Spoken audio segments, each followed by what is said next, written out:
What if your scatterbrained curiosity is actually a recognizable cognitive style, a mind wired to weave patterns from everything it touches? That question flips the usual diagnosis from a character flaw to a descriptive label and asks us to look differently at the person who collects hobbies, pursues half a dozen rabbit holes, and connects unlikely dots. Instead of blame or bafflement, the idea invites curiosity about curiosity itself, what such a mind notices, how it stitches together experience, and why it keeps getting distracted by the next shimmering thread. Giving this tendency a name matters because labels shape interpretation. Call it scatterbrained, and you get corrective advice and irritation. Call it a pattern weaver, and you open a map for explanation, how attention is allocated, why ideas arrive as mosaics rather than single tracks, and how identity and creativity are organized around associative linking rather than narrow specialization. The label isn't a final verdict. It's a lens that alters expectations, reduces the impulse to pathologize, and clarifies the strengths and frictions that come with this way of thinking. Over the rest of the video, we'll use that lens to explore what a pattern weaver actually looks like and why it thinks the way it does. We'll define the pattern weaver profile, dig into the cognitive mechanics that let general ideas collide, examine the kinds of creative output and problem solving that emerge, consider social and career implications, and finally dismantle common myths. The goal isn't to box anyone in, but to give a clearer vocabulary for a braided, curious mind so its patterns become intelligible rather than inexplicable.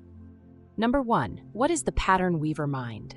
A pattern weaver is a recognizable cognitive style, someone whose curiosity runs wide, whose mental boundaries between subjects are thin, and whose default operation is associative linking. Rather than treating ideas as isolated islands, this mind instinctively threads them together, spotting motifs, metaphors, and structural echoes across domains. It's not merely liking many things, it's an attentional architecture that prefers networks of meaning over single-topic depth. You'll see the pattern weaver in habits more than in labels, flitting between disparate topics, collecting half-baked projects, keeping dense, messy note systems, and synthesizing quick, often surprising connections between things most people keep separate. That same restless attention can flip into short bursts of intense focus, a rapid idea synthesis that produces prototypes, outlines, or mental mashups faster than the slow, steady work of deep domain mastery. From tangled browser tabs to portfolios of side projects, the pattern is visible in the clutter as much as in the output. Where does this sit next to polymathy, multipotentiality, or plain curiosity? It overlaps with all three, but isn't identical to any. A polymath aims for deep expertise across fields. A multipotentialite emphasizes career flexibility and learning many skills. A broadly curious person enjoys variety. The pattern weaver describes the way a mind processes variety, a preference for relational thinking and cross-pollination, rather than a guarantee of mastery or a career path. It's a descriptive frame, not a diagnosis, helpful for understanding tendencies without turning them into a problem to be fixed. Number 2, cognitive mechanics, how the pattern weaver thinks. Associative networks are the pattern weaver's native terrain. Instead of storing facts in isolated folders, this mind builds webs where general ideas become immediate neighbors. A scientist's experimental design might sit next to a lyric heard years ago, a cooking technique, and a user interface quirk, and the act of thinking simply follows the threads between them. That web-like organization makes analogies effortless. Two domains that seem unrelated to others can suddenly illuminate each other because the pattern weaver's mental map already knits them together. That wiring also changes how memory and pattern recognition operate. Rather than retrieving single facts, pattern weavers tend to recall motifs and structural templates, rhythms, causal arcs, or visual schemas, and then reapply those forms in new contexts. This makes them especially good at spotting recurring shapes across time and disciplines. The same problem structure, a repeating metaphor, or a design pattern will jump out faster than isolated details. Memory becomes less about discrete items and more about reusable patterns that can be recombined. Attention in a pattern weaver is dynamic rather than linear. Fast switching, thematic clustering, and periodic deep dives coexist in a distinctive rhythm. The mind will hop between threads quickly when scanning broadly, then cluster related interests into an intense short-term focus, a thematic stack, when something demands it. The trade-off is visible, extraordinary breadth and quick synthesis at the cost of longer, uninterrupted commitment to a single narrow project. But that trade-off is also the source of their generative power. Breadth supplies the raw materials, and the clusters provide the temporary scaffolding to make something new. Number 3, creative output and problem solving.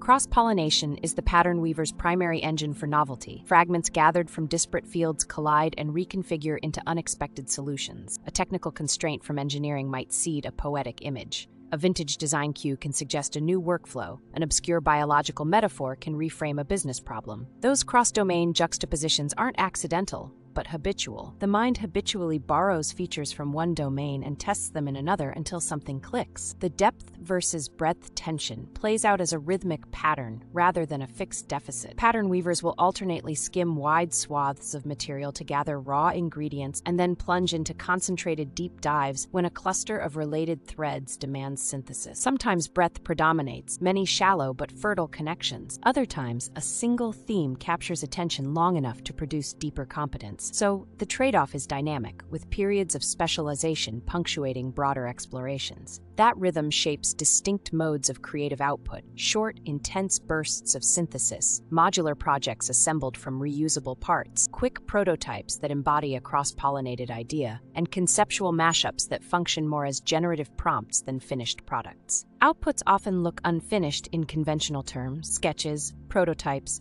and annotated collections, but they serve as seeds that can be recombined later. The pattern weaver's work is therefore less about polished singular masterpieces and more about creating a fertile ecosystem of ideas that other people or later selves can cultivate. Number 4. Social, identity, and career implications.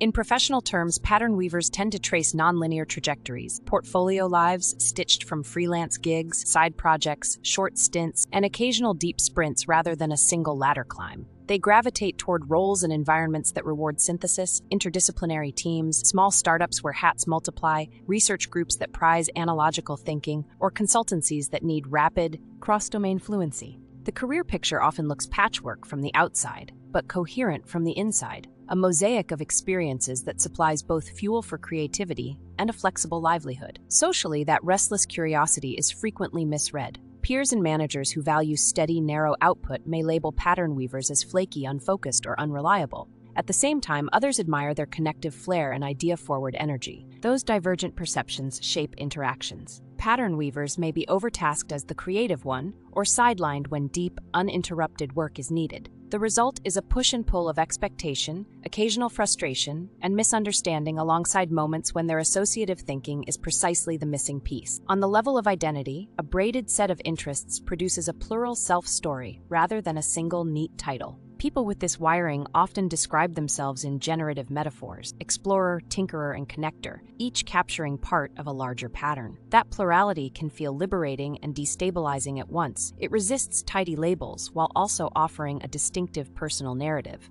The cultural pressure to present a coherent specialty collides with an internal appetite for variety, making identity a lived negotiation between naming and freedom.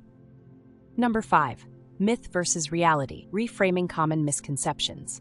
Myths circulate fast: that having many interests equals shallow thinking, that curiosity is just a distraction, or that a braided attention span makes mastery impossible. Those quick judgments simplify a complex cognitive style into easy-to-dismiss labels, then treat the person as a problem to be corrected. The result is a cultural narrative that prizes single-track expertise and often overlooks different forms of competence. The reality is more textured. Pattern weavers can and do develop deep expertise, often by rotating intense focus through related clusters until a durable scaffold forms. They also leverage serendipity, using chance encounters between ideas as productive inputs rather than noise. Their value often shows up indirectly: novel solutions born from cross-domain borrowing, rapid prototyping that tests concepts before costly investment, and an ability to spot structural parallels others miss. Seen this way, the pattern weaver becomes less a liability and more a cognitive architecture, with its own trade-offs and strengths. Culturally, recognizing this wiring invites a broader definition of contribution: not only polished mastery, but also the generative work of connecting, seeding, and recombining. Rather than policing curiosity, a reframing lets us appreciate how pattern weaving feeds innovation, an invitation to view eclectic interest as a design for thought, not a defect.